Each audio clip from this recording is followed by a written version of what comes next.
यहाँ पे जी आज मैं आपको छोटा सा एक टिप्स देने लगी हूँ।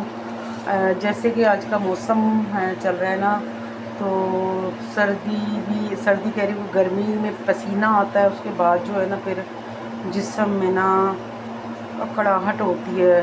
ठीक है, जब नहा के निकलो या कोई एसी के नीचे आ जाओ, तो यहाँ पे मैंने सबसे पहले तो चीनी ली है। उसमें थोड़ा सा मैंने ये देखो सिर्फ चुटकी एक नमक की हल्दी की ली है। ठीक है, तो यहाँ मैंने दूध जो है ना ये देखिए गरम कर लिया है, नीम गरम दूध कर।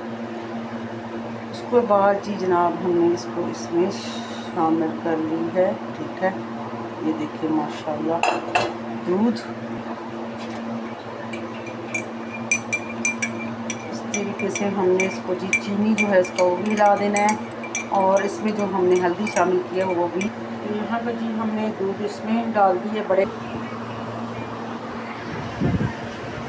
यहाँ पे जी दूध हमने देखिए इस कंडीशन में आया। थोड़ा सा हमने इसमें हल्दी डाला, चीनी डाला, गरम किया, तो इस दूध से जो है ना आपकी बॉडी में जितने भी मसले चल रहे हैं ना आजकल के मौसम में, वो इंशाल्लाह खारिज हो जाएंगे।